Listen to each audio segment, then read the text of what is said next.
Tzu Chi in Thailand helps 1,200 families in Sena, Ayutthaya get through monsoon season with an aid distribution. Cambodia brings about a change in educational values for children, fueling hope for the future. Welcome to DaAi Headlines. I'm Marilee Shoda. Thank you for joining us. In Thailand, the rainy season arrived early this year with floods occurring since June. 2 sub-districts in Sena district of Ayutthaya province have been flooded. This year, Tzu Chi volunteers held an aid distribution, helping 1,200 families. These areas have been flooded since mid-June, when the rainy season arrived early. Hua Wen and Bangkotan of Sena district are low-lying areas and therefore easily flooded. Tzu Chi volunteers have prepared aid supplies for the residents, which is what they did last year. The residents face difficulties. Although we haven't received that many supplies, from the point of view of the residents, this is great encouragement. Today, I feel we have not been abandoned. With the help of volunteers, nearly 1,200 households line up in orderly fashion. They've come with distribution vouchers they received several days ago. At least we can live more conveniently for several days. We do not need to ride on boats to go buy supplies. The supplies can lessen our burden. If we do not have food, the food in the aid packs can sustain us for a while. Although the floodwaters have not receded, the visit and help of Tzu Chi volunteers has calmed the anxious minds of the affected residents. The strength of the young volunteers is really something special. After Hurricane Harvey left, the massive cleanup effort now begins. Tzu Chis in the United States called upon themselves to help in this recovery. They work together with other charity organizations to clean up the disaster victims' homes. On this day, they helped 3 mobile homes in Rosenberg. 我们给自己取了一个名字，叫做 Hurricane Harvey Special Task Force.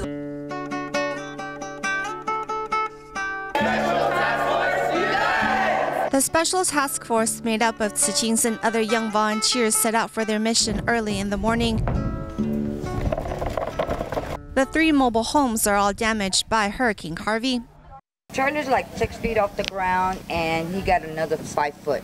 It just kept raining and raining for 2 or 3 days non-stop.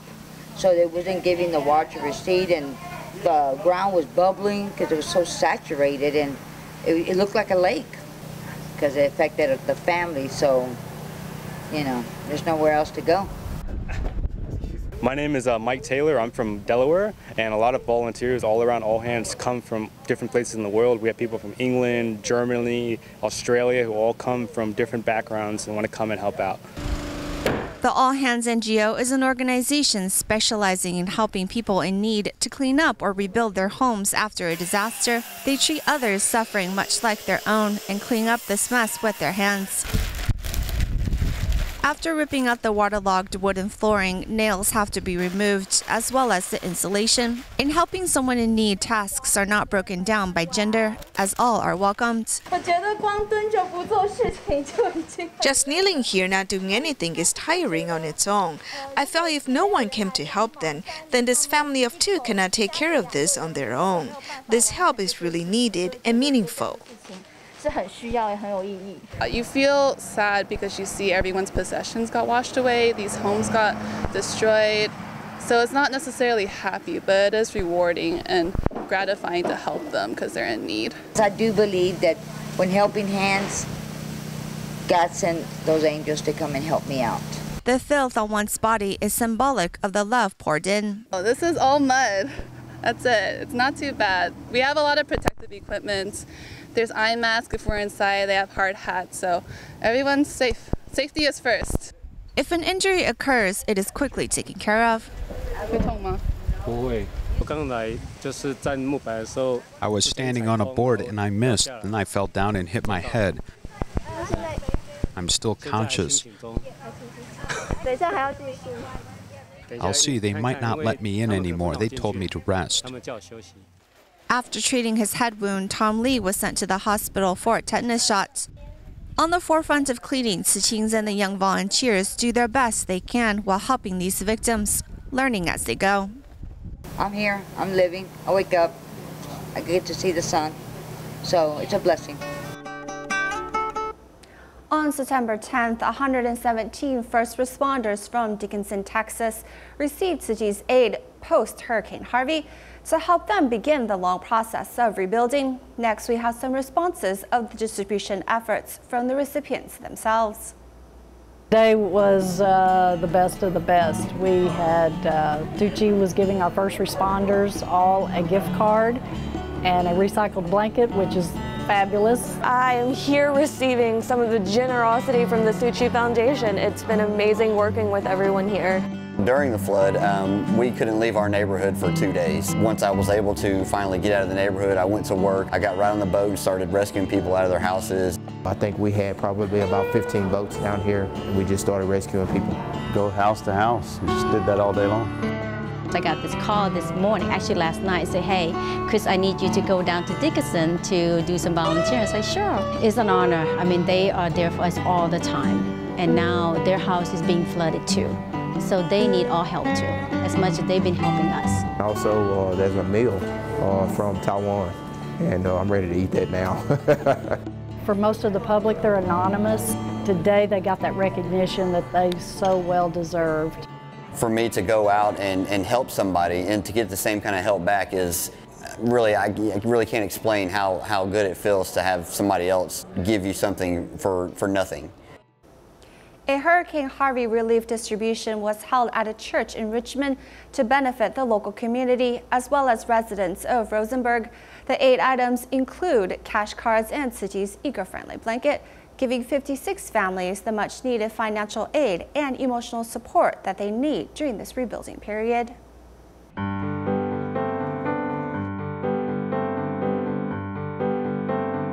Here today to do a distribution to the residents who got affected to the flood in the city of Richmond and the city of Rosenberg.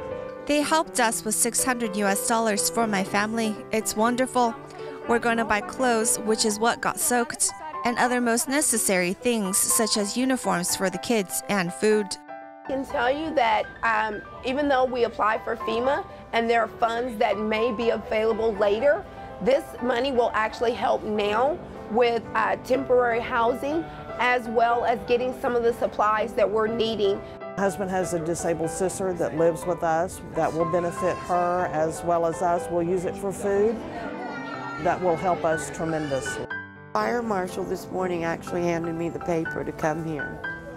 And then I was debating, no, I can't because I need to go to work. But it just makes my heart happy to see that people are willing to help other people. Because I'm by myself, I have no family and not a whole lot of friends either. But this is what I needed in my life, to see this. That way I can go forward. It's very important to help others. We're all in this together, even if we didn't have flooding.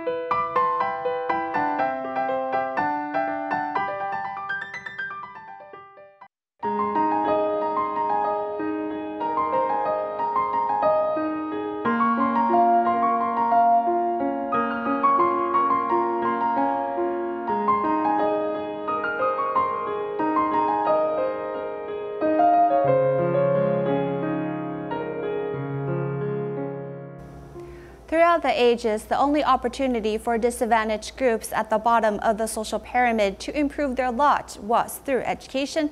Unfortunately, Cambodia's educational system has been of little use to helping the poor. According to official data in 2010, about 22.4% of the population is illiterate, including 66% of children under the age of 15. In addition to the lack of teachers and other structural factors, most of the illiterate children come from impoverished families, and they simply want to work to share family expenses. This child bangs a piece of metal to happily signal the start of school. The sound of this old wheel being struck reveals the excitement that many of these children are feeling.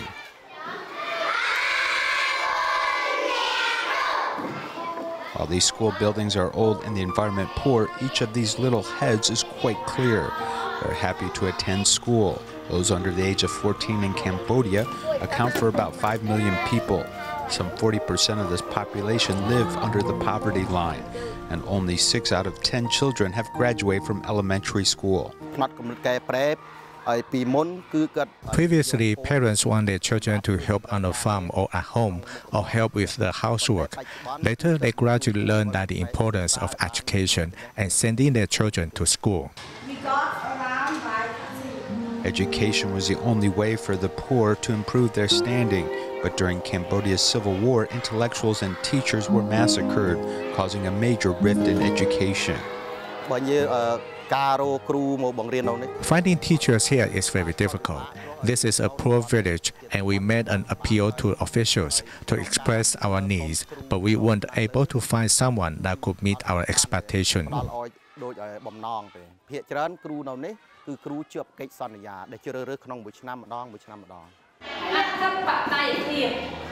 In addition to using limited resources to teach, these teachers also have some worries.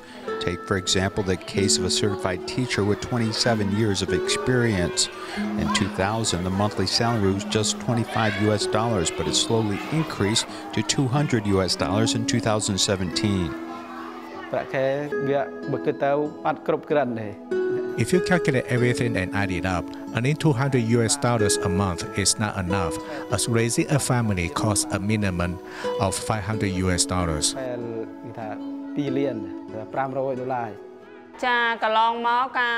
Before, the public school pay didn't come on time. Sometimes it would come on the 5th of the month, and sometimes it would come at the end of the month. It took about 2 years for any improvement to be made.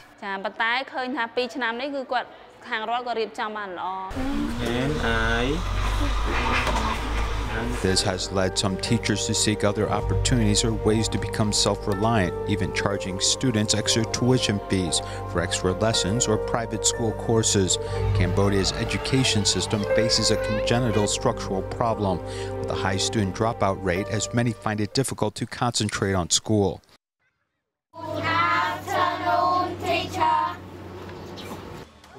But in Siem Reap province, an NGO is trying hard to reverse the situation. From the computer mouse to the laptop and even the fans, everything was provided by Taiwan. Even this thatched classroom was donated. Since the start of 2010, the Taiwan Exquisite Culture and Education Association launched the Cambodia-Taiwan Education Program to raise funds for school-aged children in Cambodia. If we talk about international service in Taiwan, most say that there are so many poor people in Taiwan, with the economy being so bad. So why should we talk about helping foreign countries? Now we talk about corporate social responsibility, and in fact Taiwan has received so much foreign aid in the past that I think we need to give a little back. Where are you from? I'm from Cambodia. How about you? This program provides professional teachers free of charge to rural children for a 12 to 16-week course in Chinese, English, and basic computer education. These are the 3 important skills that can help in the Cambodian employment market. Over the past 7 years, some 13,563 people have completed their studies and improved their economic conditions. I think computers are difficult, and it is hard to have this opportunity to learn. Afterwards, I hope that I can go out and find a job. Now, most of the better jobs require computer skills. Some of my students have gone on to become teachers, and some have gone on to work in restaurants or hotels.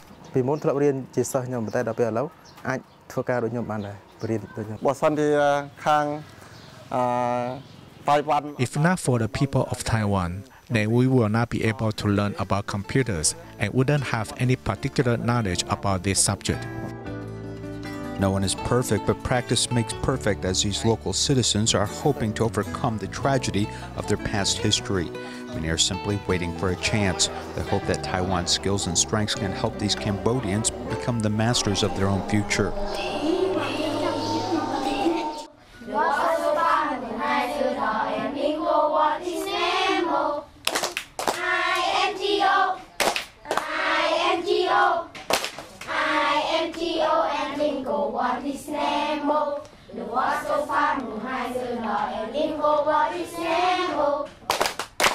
MIT is not just a slogan representing quality and trust, but also a way for many to have a potential lifeline to escape from poverty.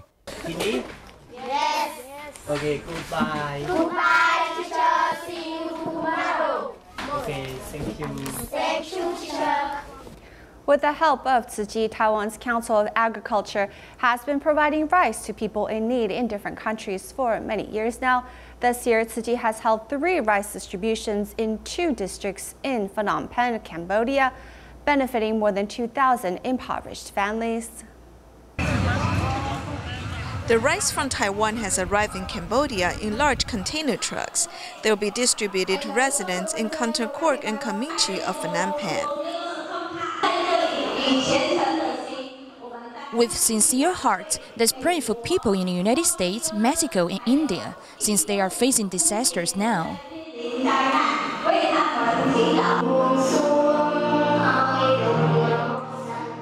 Besides delivering their best wishes, the residents also make donations to help those in need. During the event, Tzu Chi volunteers taught the residents to recycle resources. This not only protects the environment, but also helps people in need. I've learned that natural disasters have taken place in many countries. I want to wish them well. Thank you very much. This is the 3rd year that the residents in Cambodia are receiving rice donated by Taiwan's Council of Agriculture. Some of the recipients even bring their coin bank to be donated as a way to reciprocate. Last year, when I came to receive rice, volunteers encouraged us to save our coins. I've been doing this for the past year, and today I've brought the money here to help those who are less fortunate. I am very proud to be able to help my fellow countrymen. Thank you, Tzu Chi, for the love. Tzu Chi has carried out charity works in many countries, and the poor in Cambodia have also felt this love.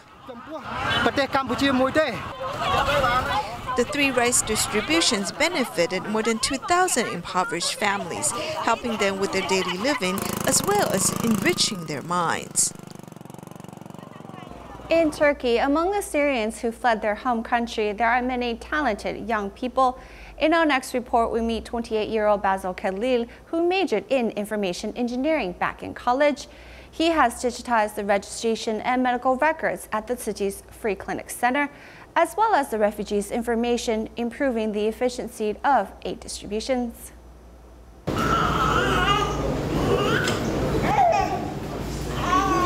Many Syrians seek medical assistance at Tzu Chi's Free Clinic Center in Sultan Gazi of Turkey. The flow here is very smooth, as the screen on the wall displays the progress of the clinic. It shows your number. This computerized registration system is designed by young Basil Khalil. In the beginning, not a lot of people registered, but the number increased a lot. Therefore, we desperately needed a system to handle all these. We need to provide the best service in terms of helping the patients seek medical help and storing medical records. So we've designed this system, which has been working well. Besides the registration process, the medical records have been computerized as well. They were on paper like this before. Now all the paper medical records are in the computers. 28-year-old Basil majored in information engineering back in college. After arriving in Turkey from Syria 2 years ago, he computerized much work at the Free Clinic Center and indirectly helped with the vaccination of Syrian refugees. After Tzu Chi sends out notices, the Syrians will come to their office. All we need to do is to send health officials there to serve. Therefore, Sultan Ghazi's vaccination rate has twice ranked #1 in the province. Besides the Free Clinic Center, Basil has also computerized the management information of refugees. With the information, Basil has also designed ID barcodes to be used at distributions. One can just scan the barcodes to show the family information. It is convenient to use and has improved the efficiency of the distributions. نحن هنا كجمعية نهتم كثيرا بالمرضى وبالمستفيدين من الاجتماعيين.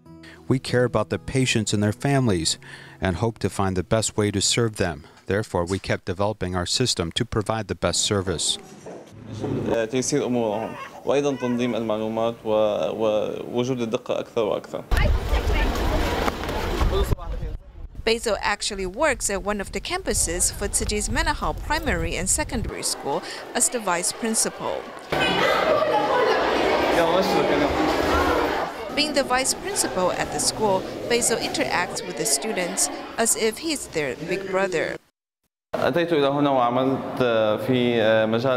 work in the educational field here, and I enjoy communicating with the students. Although I never thought I'd work in this field, I've developed a close relationship with the students.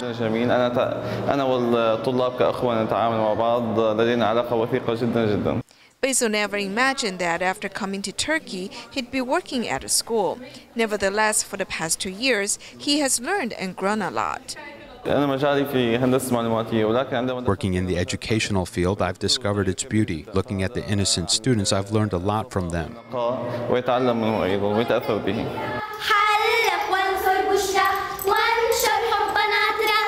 Basil said that he feels very proud and honored to serve his fellow countrymen, and he's willing to do more to help them pursue a better life here in Turkey. It is not easy for refugee children who flee their hometown to pursue an education. To help these children gain more opportunities in life, members of the Tzu Chi Teachers Association of the Kuala Lumpur and Selangor chapter go to a refugee school in Selangyang every week to teach them Chinese. Here at the Selayang Refugee Religious School in Malaysia, we can hear children reading aloud. Volunteers from Tzu Chi Teachers Association of the Kuala Lumpur and Selangor chapter come to the school every week to teach Chinese to boost children's language skills. We want them to learn one more language so that when they grow up and enter society in the future, they will have more job opportunities. This way they can also master one more language. The refugee children seize this opportunity to learn as they pay full attention in class. I think they are very studious and they usually learn very quickly. For example, after we taught them about the numbers in Chinese, they can now write them and use them properly. I think they are very smart. In addition to passing on knowledge, the volunteers also give children humanitarian education. Next, we'll teach them some Jingsi aphorisms. Although we may not fully understand the meaning of the words since they have been translated into Malay, at least we understand Chinese to some certain extent. The teaching of Jingsi aphorisms is helpful for the children. While the volunteers teach earnestly, the children also learn wholeheartedly. It is expected that by learning one more language, the refugee children will have one more advantage when they enter society in the future. Under the leadership of 3 teachers, 15 students from Malacca's DaAi Kindergarten and their parents visited 9 Tzu Chi care recipient families in Bukit Chen. Through this field trip, the students witnessed suffering firsthand and realized how blessed they truly are. We will leave you with these images at the end of the program. Thank you for joining us today. We'll see you next time.